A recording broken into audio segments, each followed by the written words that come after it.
Malam, Bu Hasna. Ini kenapa meneng-meneng baik nih?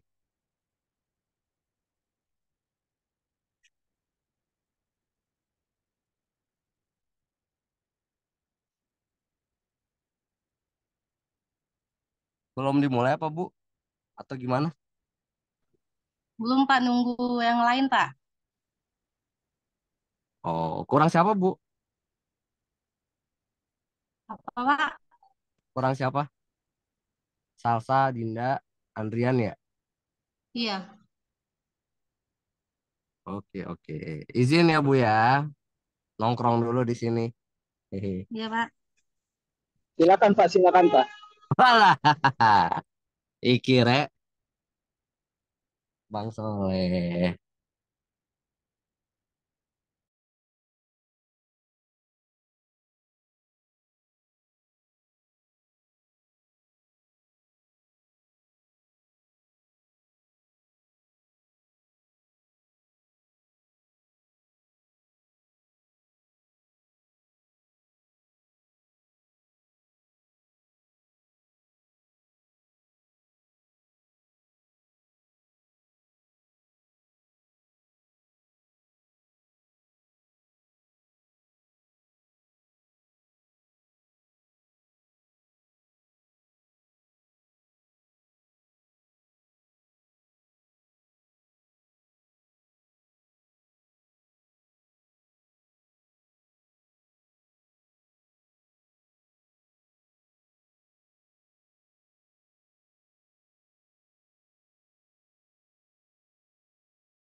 Assalamualaikum Bu, selamat malam.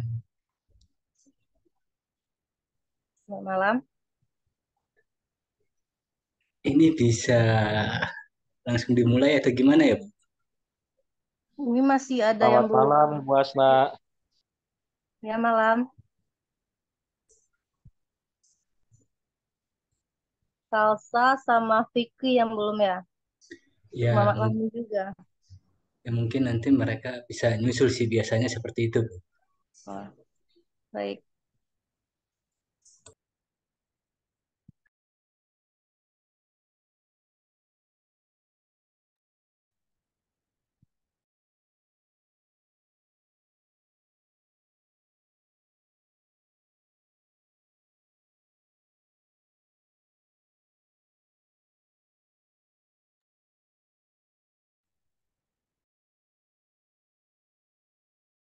Pak Ihsan, izin izin dulu ya, Pak.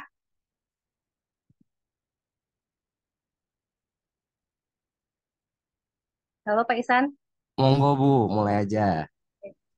Saya cuma ngeliatin aja kok Bu. Hehe. Dipantau, guys. Tolong fokus kepada kontekstualnya ya.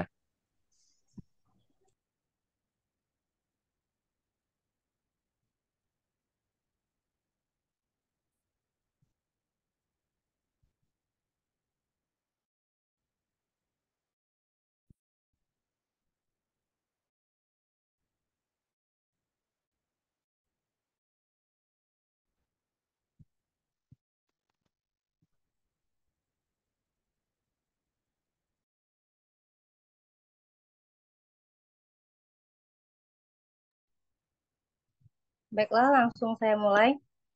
Assalamualaikum warahmatullahi wabarakatuh. Waalaikumsalam warahmatullahi wabarakatuh.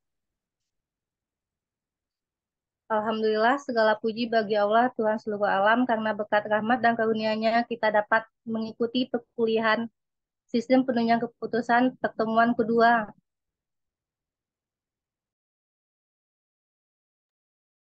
Alhamdulillah, Bu.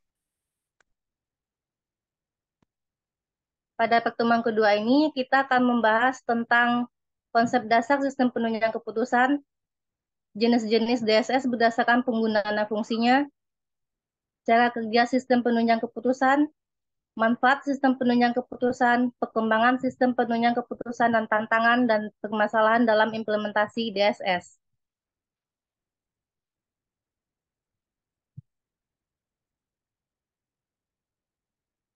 Yang pertama, saya akan menjelaskan tentang konsep dasar sistem penunjang keputusan. Konsep dasar sistem penunjang keputusan menurut David DePauw, seorang ahli dalam bidang DSS, terdiri dari keputusan, sistem, penunjang interaktif berbasis data, analisis, dan pengambilan keputusan semi-struktur.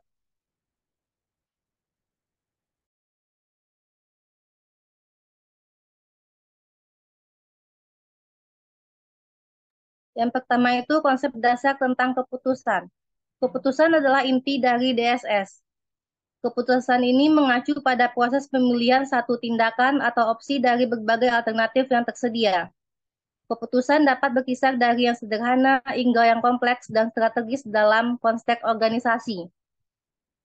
Yang kedua itu ada sistem. Dalam konteks DSS, sistem merujuk pada kombinasi perangkat keras dan perangkat lunak yang dirancang untuk membantu pengambilan keputusan. Sistem ini memungkinkan pengguna seperti manajer atau analis untuk mengakses, menganalisis, dan memanipulasi informasi yang relevan. Yang ketiga ada penunjang. Kata penunjang menekankan bahwa DSS dirancang untuk mendukung proses pengambilan keputusan manusia. Penunjang ini merupakan alat atau platform yang membantu manusia dalam mengambil keputusan yang lebih baik dengan menyediakan informasi yang relevan, alat analisis, dan lingkungan yang interaktif. Yang keempat, interaktif. DSS biasanya interaktif yang berarti pengguna dapat berinteraksi dengan sistem secara langsung. Mereka dapat mengajukan pertanyaan, mengakses berbagai jenis data, dan melihat hasil analisis untuk membantu mereka dalam pengambilan keputusan. Yang kelima itu berbasis data. DSS berfokus pada data. DSS mengintegrasikan berbagai sumber data untuk memberikan gambaran yang komprehensif atau menyeluruh kepada pengguna. Data ini dapat berupa data historis, data saat ini, dan dalam beberapa kasus ada data masa depan yang telah diproyeksikan atau data prediksi. Yang keenam itu ada analisis. DSS menyediakan alat dan teknik analisis yang dapat membantu pengguna dalam menggali wawasan dari data. Ini termasuk metode seperti analisis statistik, analisis kuantitatif, dan pemodelan. Yang ketujuh itu pengambilan keputusan semi-struktur. DSS paling cocok untuk pengambilan keputusan semi-struktur, di mana masalahnya tidak sepenuhnya terstruktur seperti dalam pengambilan keputusan yang rutin, tetapi juga tidak terlalu tak terstruktur seperti dalam pengambilan keputusan strategis.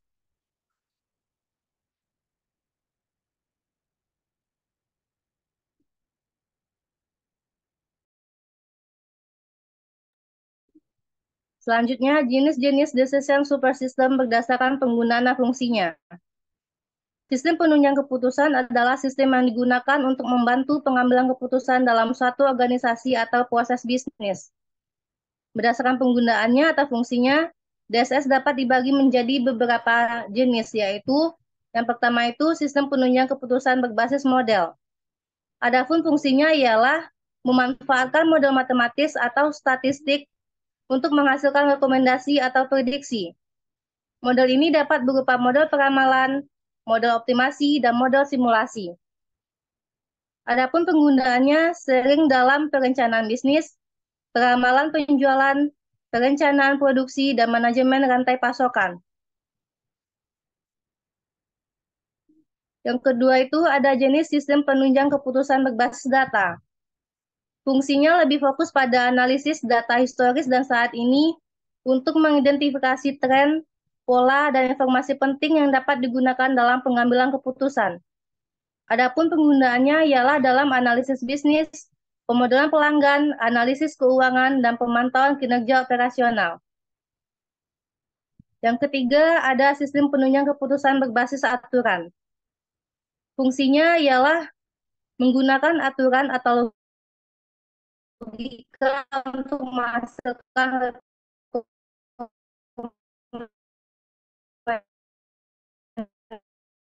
rekomendasi atau keputusan ahli dalam bidang tertentu.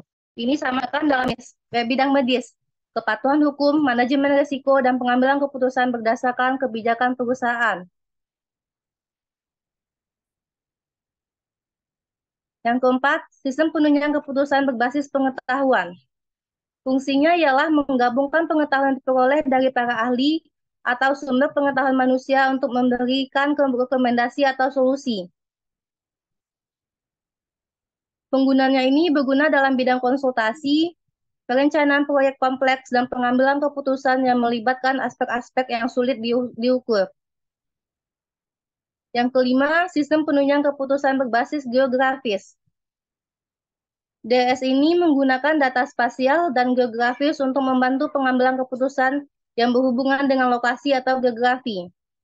Penggunaannya dalam perencanaan tata kota, manajemen sumber daya, pemantauan lingkungan, dan analisis lokal bisnis. Yang keenam, ada sistem penunjang keputusan berbasis kolaborasi. Fungsinya ialah dirancang untuk memfasilitasi kerjasama antara pengguna yang berbeda dalam proses pengambilan keputusan. Penggunaannya sering digunakan dalam proyek kolaboratif, diskusi online, dan pengambilan keputusan. Setiap jenis DSS memiliki karakteristik dan keunggulan sendiri, dan pemilihan jenis yang sesuai tergantung pada kebutuhan, sumber daya, tujuan organisasi, atau individu yang menggunakannya. Dalam banyak aspek, organisasi dapat menggunakan kombinasi dari jenis DSS ini untuk mendukung berbagai aspek pengambilan keputusan mereka. Dari jenis-jenis ini, ada yang mau ditanyakan terkait jenis-jenis DSS berdasarkan penggunaan dan fungsinya. Sementara lanjut, Bu. Baik.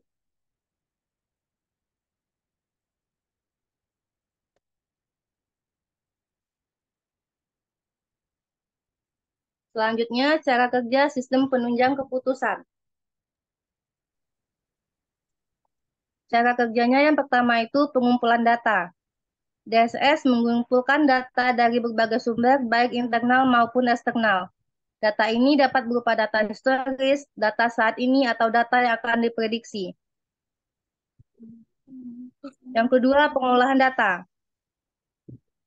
Setelah data terkumpul, DSS mengolahnya dengan berbagai metode, termasuk pemrosesan statistik, analisis data, dan teknik lainnya.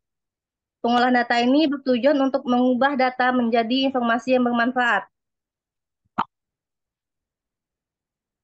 Yang ketiga, penyimpanan data. Data yang telah diolah dapat disimpan dalam database atau sistem penyimpanan lainnya untuk akses yang mudah di masa depan. Yang keempat, model dan analisis. DSS dapat menggunakan model matematis, statistik, atau algoritma lainnya untuk menganalisis data. Ini dapat mencakup peramalan, optimasi, analisis sensitivitas, atau bahkan simulasi.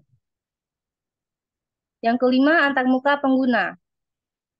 DSS memiliki antarmuka pengguna yang memungkinkan pengguna untuk berinteraksi dengan sistem. Antarmuka ini dapat berupa aplikasi berbasis web, perangkat lunak desktop, atau bahkan perintah suara. Yang keenam, pengguna memasukkan kriteria. Pengguna memasukkan kriteria atau parameter yang relevan untuk pengambilan keputusan. Misalnya, dalam DSS untuk perencanaan bisnis, pengguna dapat memasukkan target penjualan atau anggaran yang tersedia.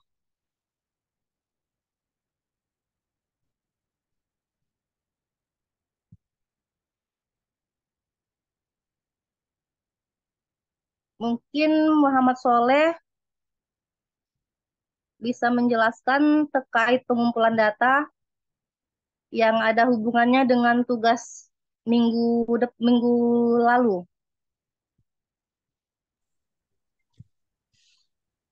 Tugas minggu lalu, Bu. Ya, disitu Sebentar, kan, Bu ya. Gimana, Bu? disitu kan ada identifikasi masalahnya ya. Ya, betul, Bu. Tuh, data yang digunakan juga. Baik, sebentar, Bu.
Tadi datanya aja, Bu ya.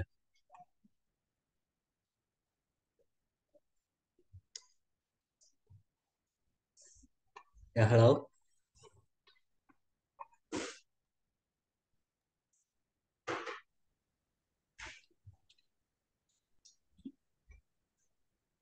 Tes, tes. Ya, datanya penyimpanan yang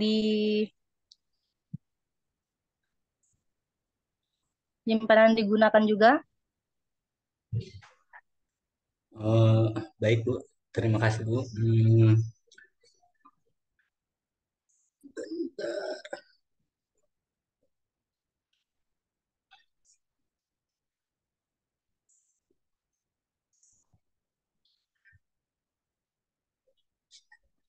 Saya akan menerangkan metode pengumpulan data dari hasil tugas yang kemarin.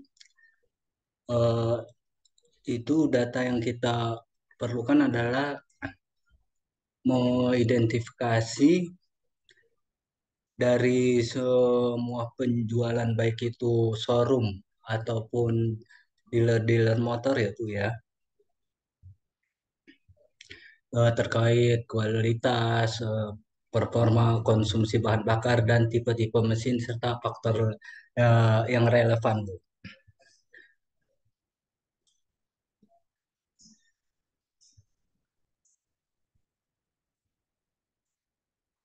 Kalau pengolahan datanya menggunakan metode apa? Pengolahan datanya kita menggunakan metode AHP Bu. Karena Untuk penyimpanan data, penyimpanan datanya kita juga menggunakan apa ini ya Bu ya?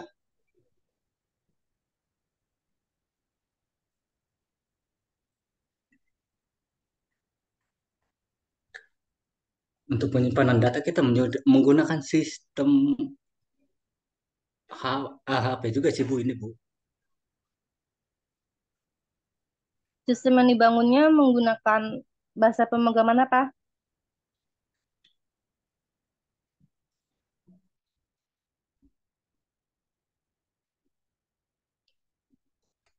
Sebentar Bu.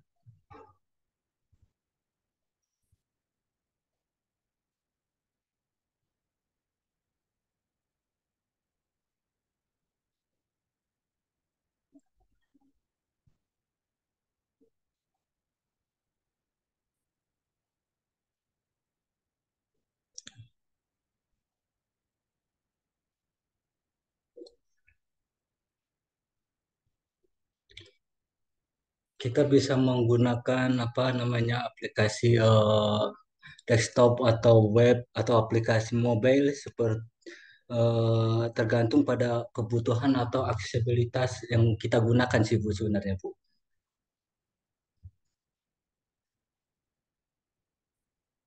Yang jelas masih menggunakan perangkat lunak.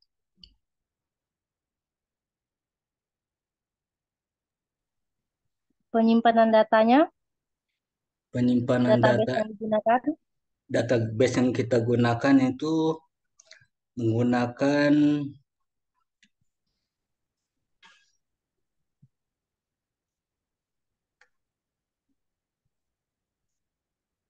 sistem yang berbasis web aja sih Bu.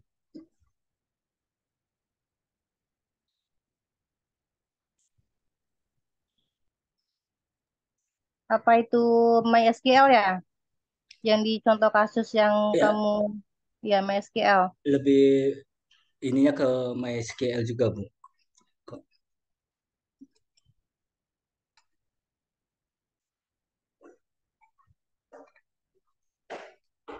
Ah, Baik, terima kasih Om Soleh. Selanjutnya lanjut ke cara kerja sistem penunjang keputusan yang ketujuh. Yang ketujuh itu pengolahan permintaan. DSS mengolah input pengguna dengan model atau analisis yang sesuai. Hasilnya dapat berupa rekomendasi, alternatif keputusan, atau informasi yang dapat membantu pengambilan keputusan. Yang kedelapan, visualisasi data.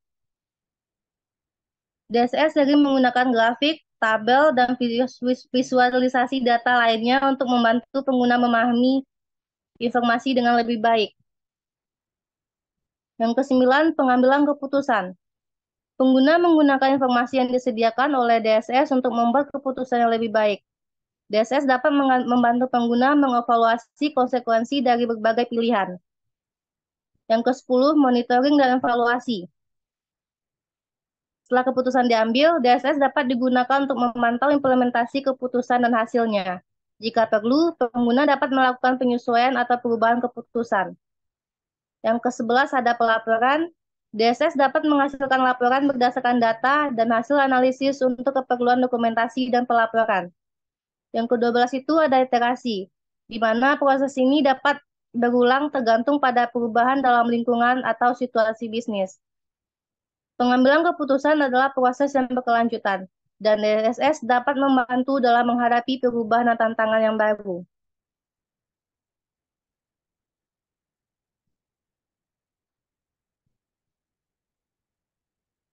Selanjutnya, manfaat sistem penunjang keputusan. Adapun manfaatnya, yang pertama itu pengambilan keputusan yang lebih baik. DSS membantu pengguna dalam menganalisis data dan informasi dengan lebih baik, sehingga mereka dapat membuat keputusan yang lebih terinformasi dan tepat. Yang kedua, efisiensi operasional. Dengan mengotomatisasi proses pengumpulan, pengolahan, dan analisis data, DSS dapat meningkatkan efisiensi operasional organisasi. Yang ketiga, pemantauan kinerja.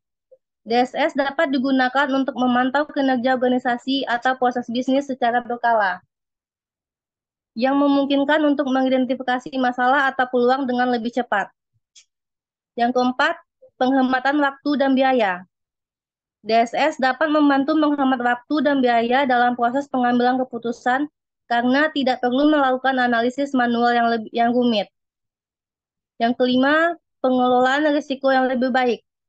Dengan analisis data yang mendalam, DSS dapat membantu dalam mengidentifikasi dan mengelola risiko secara lebih efektif. Yang keenam, perencanaan yang lebih baik. DSS dapat digunakan dalam perencanaan bisnis, peramalan, dan pengembangan strategi untuk masa depan. Yang ketujuh, meningkatkan kolaborasi. Beberapa DSS memiliki fitur kolaborasi yang memungkinkan tim kerja bekerja bersama dalam pengambilan keputusan. Yang kedelapan, peningkatan transparansi. Dengan akses yang lebih mudah ke data maupun ke informasi, organisasi dapat meningkatkan tingkat transparansi dalam operasinya. Yang kesembilan, peningkatan daya saing. Dengan penggunaan DSS yang efektif, organisasi dapat menjadi lebih responsif terhadap perubahan pasar dan menjadi lebih kompetitif. Yang ke-10, mengurangi ketidakpastian.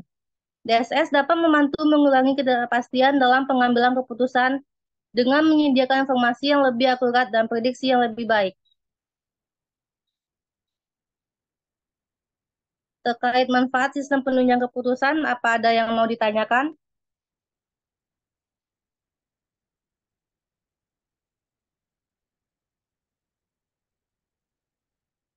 Atau mungkin pertanyaan seputar cara kerjanya?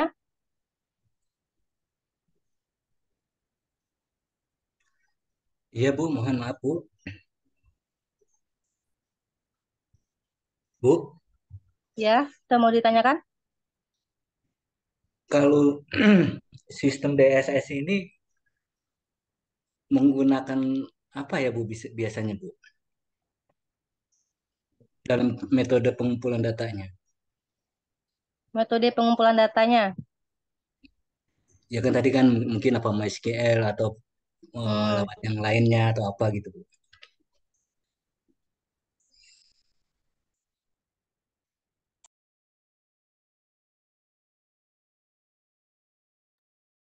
bisa menggunakan SPSS. Untuk yang statistiknya bisa menggunakan SPSS untuk pengumpulan data. Baik Bu.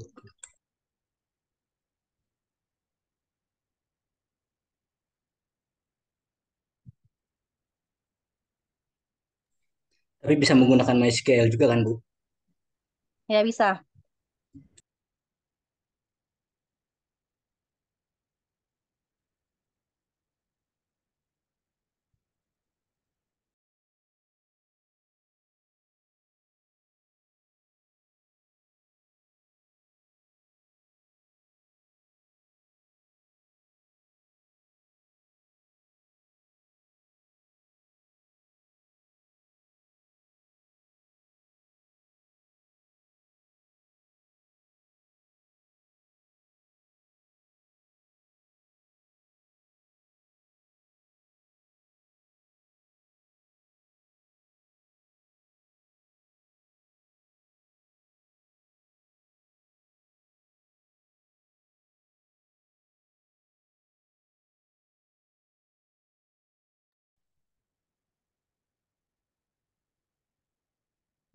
Lanjut ke perkembangan sistem penunjang keputusan.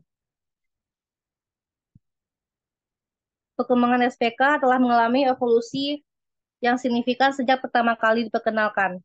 Berikut gambaran perkembangannya dari masa ke masa. Yang pertama itu era awal tahun 1960-an sampai 1970-an. DSS pertama kali muncul pada era ini. Awalnya berbasis mainframe dan digunakan dalam aplikasi militer dan bisnis. Sistem ini fokus pada penyediaan data dan laporan untuk membantu pengambilan keputusan. Yang kedua, era kepemeresan data pada tahun 1980-an sampai awal 1990-an. Perkembangan teknologi komputer dan database memungkinkan DSS untuk mengolah data lebih efisien. Penerapan model analisis untuk membantu pengambilan keputusan semakin umum dan penekanannya pada pengembangan sistem berbasis komputer pribadi. Yang ketiga, era sistem berbasis web, yaitu akhir tahun 1990-an sampai awal 2000-an. Internet dan teknologi berbasis web memungkinkan akses DSS dari jarak jauh dan kemunculan aplikasi web berbasis DSS yang lebih interaktif. Yang keempat, ada era analitik lanjutan, tahun 2010-an hingga sekarang.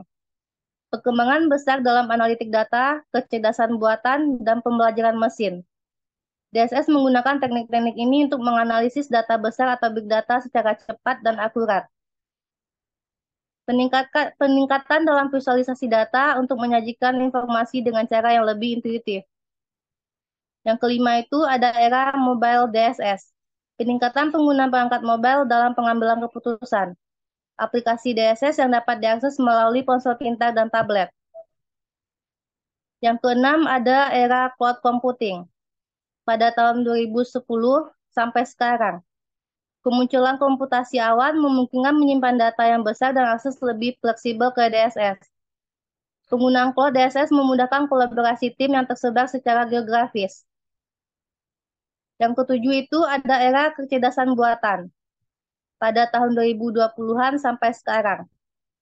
Integrasi teknologi AI dengan DSS untuk memberikan rekomendasi keputusan yang lebih cerdas. Penggunaan chatbot dan asisten virtual untuk membantu dalam proses pengambilan keputusan. Yang kedelapan, era pengolahan bahasa alami atau natural language processing pada tahun 2020-an sampai dengan sekarang. Peningkatan kemampuan DSS untuk memahami dan berinteraksi melalui bahasa alami manusia. Memungkinkan pengguna untuk mengajukan pertanyaan dalam bentuk teks atau tulisan. Terkait perkembangan sistem informasi, ada mau ditanyakan?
Kalau tidak ada, saya lanjut ke tantangan dan permasalahan dalam implementasi DSS.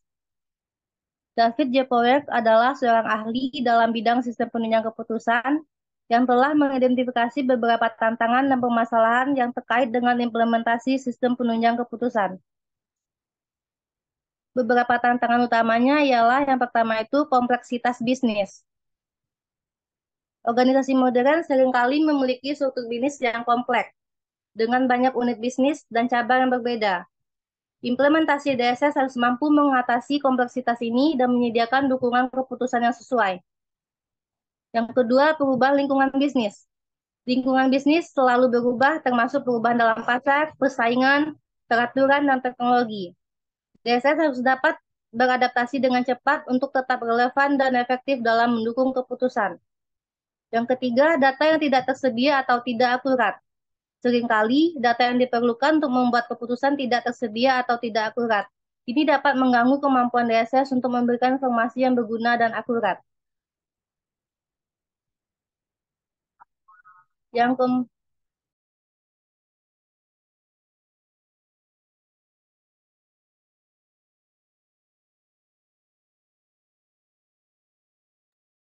Yang keempat, integrasi sistem. Organisasi menggunakan berbagai sistem perangkat lunak yang berbeda untuk berbagai fungsi. Integrasi DSS dengan sistem yang ada bisa menjadi tantangan, terutama jika data harus diambil dari berbagai sumber yang berbeda. Yang kelima itu keterbatasan teknologi. Dalam beberapa kasus, teknologi yang digunakan untuk mengimplementasikan DSS mungkin ketinggalan zaman atau tidak cukup kuat untuk menangani permintaan yang kompleks. Hal ini dapat membatasi fungsionalitas DSS. Yang keenam, manajemen perubahan. Mengenalkan DSS dalam organisasi bisa memerlukan perubahan budaya dan proses yang signifikan. Manajemen perubahan yang efektif diperlukan agar staf dapat mengadopsi DSS dengan baik. Yang ketujuh, ada keamanan dan privasi data. Keamanan dan privasi data sangat penting. Jadi, DSS harus dirancang untuk melindungi data yang sensitif dan memastikan bahwa hanya mereka yang memiliki izin yang dapat mengaksesnya. Yang kedelapan, ada implementasi.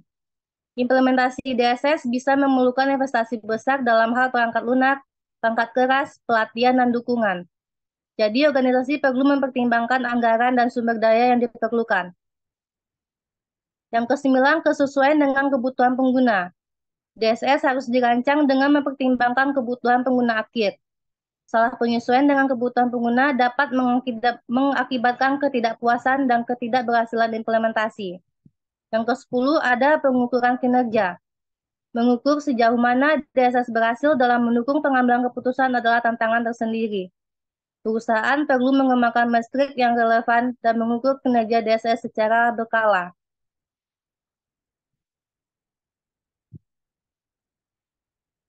Terkait tantangan dan permasalahan dalam implementasinya, ada mau ditanyakan? Tidak ada, Bu. Ini cukup jelas semuanya.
Ada yang mau ditanyakan?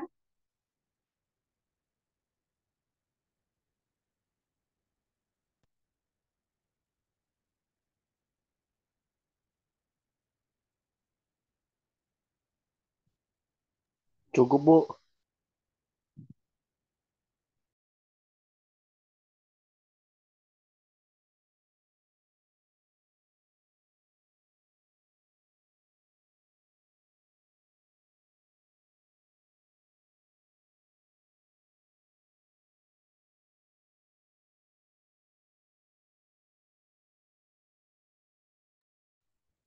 Kalau tidak ada pertanyaan, mungkin lanjut ke tugas kedua ya.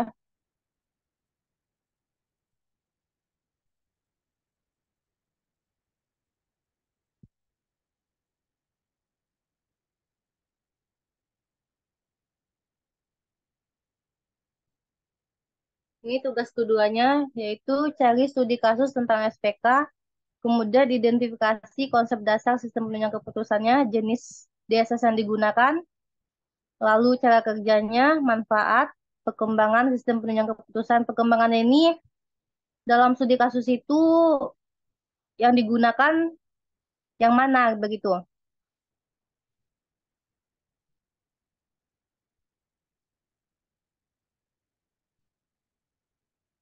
Identifikasi pemakaian SPK-nya yang di mana?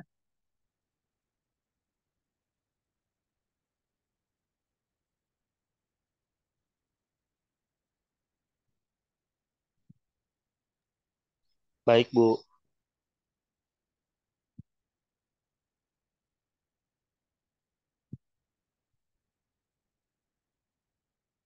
Ini ya dikirim via email dalam format PDF atau Word. Dikumpulnya kapan, Bu? Deadline-nya Senin depan jam 10 malam. Baik, Bu. Terima kasih. Baik, Ibu. Terima kasih, Bu.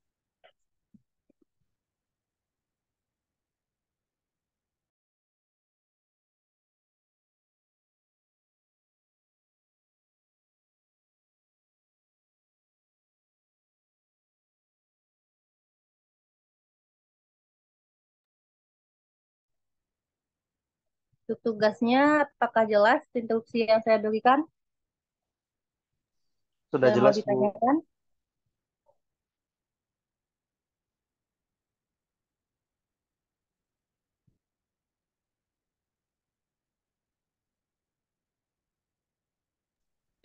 Ini yang terkait cara kerja sistem penunjang keputusan itu diterangin secara rinci ya, Bu. Iya. Dijelaskan gitu, Bu. Mm, jelaskan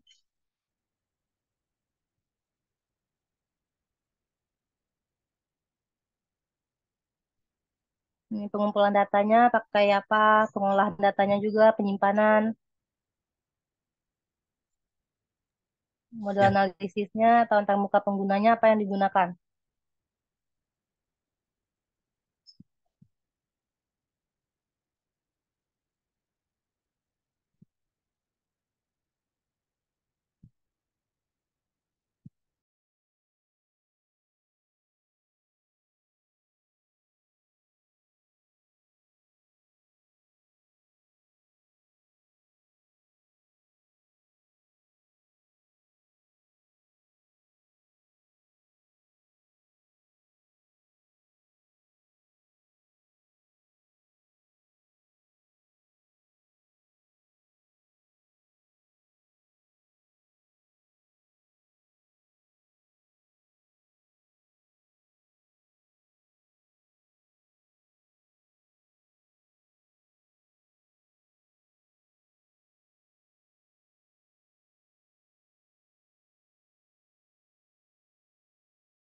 File materinya sudah saya kirim lewat chat ya. baik, Bu.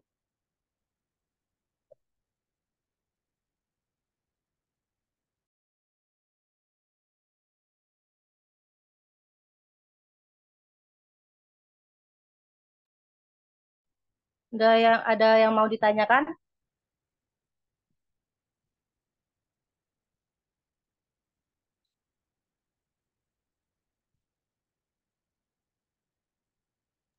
Sudah cukup, Bu. Cukup, mungkin pertemuan kedua ini saya akhiri ya.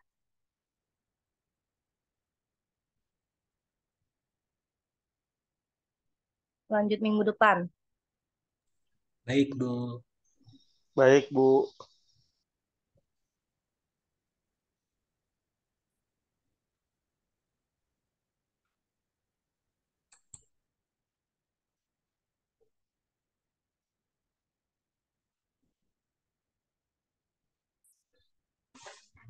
Baik, Bu.